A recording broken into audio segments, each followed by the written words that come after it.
Bonjour à tous, au programme aujourd'hui on va aller voir Bureau Veritas. Bureau Veritas qui est une action française qui fait quelque chose de très intéressant en ce moment, qui a cassé récemment une résistance importante et qui pourrait repartir sur des niveaux bien plus élevés. Donc on va voir ça ensemble. On ira voir aussi en fin de vidéo du coup les indices, le Nasdaq et le SP500 et bien sûr le CAC 40. Pour voir ce qu'on peut prévoir éventuellement la semaine prochaine sur les indices. Donc voilà, mais on commence avec du coup l'action qu'on va étudier aujourd'hui, Bureau Veritas. Bureau Veritas, alors je la passe en mensuel et en grand écran. Voilà, Bureau Veritas qui est sur une belle tendance haussière en tout cas. Voilà, on voit qu'on est en ce moment sur les plus hauts historiques. Donc voilà, c'est normal qu'on réagisse un petit peu sur ces niveaux-là. On va voir ensemble que en hebdomadaire, c'est beaucoup plus clair. Voilà, en hebdomadaire, on a une belle figure qu'on a cassée par le haut ici en mi-février. Donc voilà, c'est quelque chose d'important qui vient de se passer parce que comme on peut le voir, il y a des objectifs qui sont atteints 90% du temps après cette cassure du coup de cette zone de résistance. Alors on a cassé cette figure là, c'est un élargissement descendant à angle droit. Bon, peu importe comment il s'appelle, mais vous la voyez bien, il y a une belle zone de résistance ici et une belle zone de résistance ici, une belle zone de support ici, oblique descendante qui a très bien été respectée. Voilà, ici on l'a bien cassé avec une belle mèche avec des beaux volumes. Donc voilà, il n'y a pas de doute sur la cassure de cette figure. C'était vraiment une résistance importante. Maintenant, donc comme je le disais, 90% de chances d'atteindre des objectifs des 32. On est actuellement au 27, donc ça fait encore une hausse de 20% potentielle. Il faut savoir également que quand on casse ce genre de figure par le haut, en moyenne, on a des performances de 27%. Donc voilà, c'est des 27% qui sont au-delà de l'objectif encore de la figure. Donc voilà, ce sera à surveiller en tout cas. Mais c'est vrai que là, pour moi, on est parti sur une éventuelle nouvelle jambe haussière sur cette action. On a 23% de chance de faire un throwback en revanche, donc revenir chercher la zone l'ancienne zone de résistance pour repartir vers le haut. On verra qu'on l'a peut-être déjà fait le throwback. 23% de chance en plus, c'est pas quelque chose à privilégier, c'est seulement un petit peu moins d'un quart du temps. Donc voilà, mais dans ce cas-là, ça peut être cohérent de quand même privilégier un throwback parce qu'après la cassure, on voit qu'il y a les plus hauts historiques qui sont pas loin, donc on peut être repoussé par ce niveau, revenir ici. Voilà, on a plus de chances en tout cas de faire un throwback dans ces conditions quand on a une résistance majeure juste après la cassure plutôt que quand on n'avait rien et quand on n'a rien et qu'on peut partir vers le haut ou quand on n'a pas vraiment de résistance majeure après une cassure. Donc voilà, là il y a une belle résistance après la cassure, donc c'est pour ça que je pense pour moi qu'on a plus de 23% de chances de revenir s'appuyer ici pour repartir vers le haut. On va voir qu'ici il y a des belles zones de support en journalier. Voilà. Alors quand on passe en journalier, on voit qu'on a été violemment repoussé ici. C'était pas une publication de résultats ici, c'était quelque chose. Il y avait une nouvelle en tout cas. Il y a eu une publication de quelque chose, mais je me souviens pas exactement quoi. Donc il y a eu beaucoup de volatilité ici. On a ouvert sur les plus hauts historiques avant de bien retracer pendant la séance. Voilà, donc depuis 2-3 jours, il y a pas mal de volatilité. Voilà, avec des volumes qui sont importants aussi. Alors ce qu'on est susceptible de faire, bien sûr, on peut repartir tout de suite vers le haut, on peut aller chercher l'objectif tout de suite vers le haut, mais ce que je privilégie, c'est plutôt un retour en tout cas pour au moins combler ce gap dans un premier temps. En tout cas, ce serait des belles zones d'investissement ici. Voilà, combler ce gap ici ou revenir sur le support ici.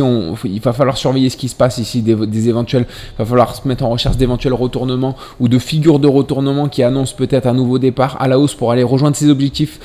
Si jamais on casse ce support par le bas, on est susceptible de revenir également combler ce gap ici avant de repartir vers le haut. Donc voilà, mais en tout cas, je vois bien cette action monter à court terme. Alors les objectifs, dans combien de temps ils sont susceptibles d'être atteints? C'est la moitié, comme d'habitude, c'est la moitié de la formation de la figure. Donc on prend le début de la figure qui est ici, on la reporte à la fin, ça fait 109 unités, divisé par 2, ça fait à peu près 55 qu'on reporte à la cassure.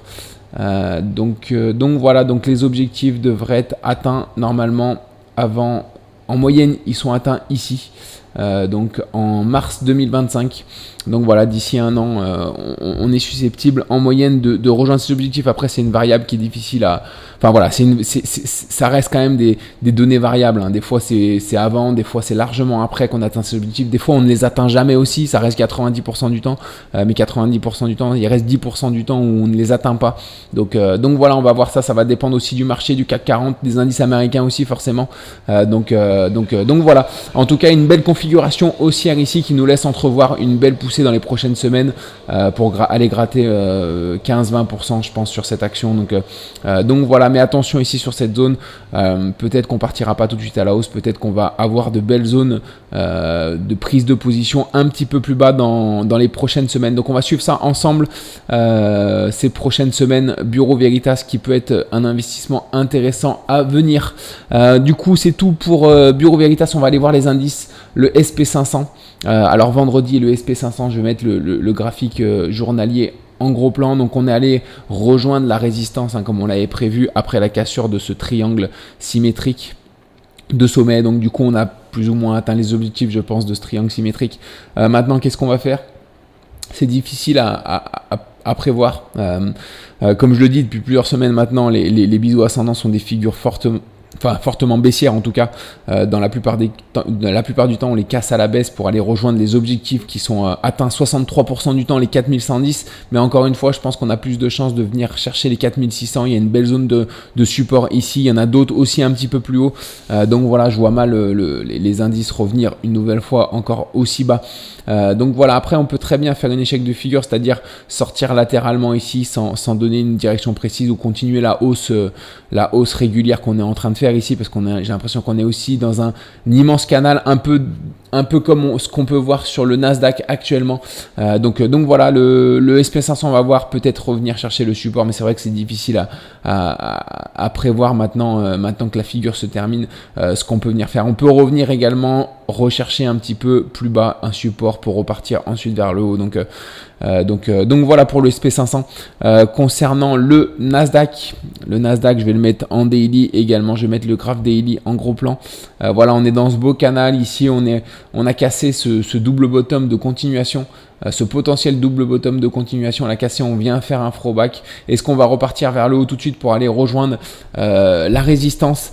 C'est un scénario qui est probable, qui est très probable. En tout cas, c'est le plus probable. Après, je reste méfiant ici parce que on voit qu'on a fait un plus haut et un deuxième plus haut et que les plus hauts sont un peu poussifs. Donc voilà, il y a peut-être un affaiblissement aussi. On voit qu'ils sont à chaque fois très fortement vendus ces niveaux-là. Donc voilà, on va surveiller quand même ce qui se passe sur ce niveau. Si on repart vers le haut, si on casse, si on clôture au-dessus des 18 430, 18 500, je pense qu'on peut repartir aller chercher du coup cette zone de résistance dans les prochaines semaines. Donc voilà pour le Nasdaq. Concernant du coup le CAC 40, pour finir, le CAC 40 qui fait encore une belle consolidation latérale. C'est vraiment en ce moment le CAC 40, c'est vraiment le marché qui est le plus clair pour moi en tout cas.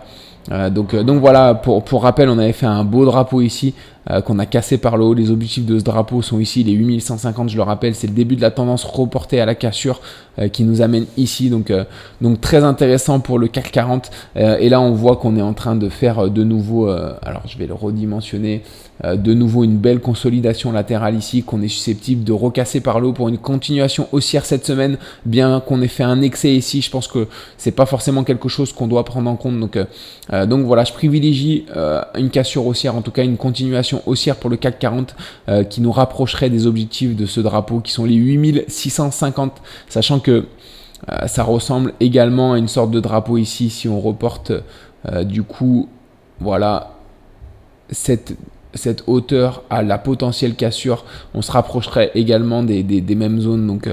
Donc voilà, on va surveiller ça en tout cas cette semaine. Je pense qu'on devrait avoir une issue soit vers le haut, soit vers le bas dès cette semaine pour cette consolidation latérale. Voilà, en général c'est cassé par le haut puisque c'est souvent des figures de continuation haussière. Mais voilà, ça arrive qu'on les casse par le bas aussi. Si jamais on les casse par le bas, je pense qu'on viendra se rappuyer sur ce support ici pour repartir vers le haut, atteindre les objectifs une fois pour toutes des 8650.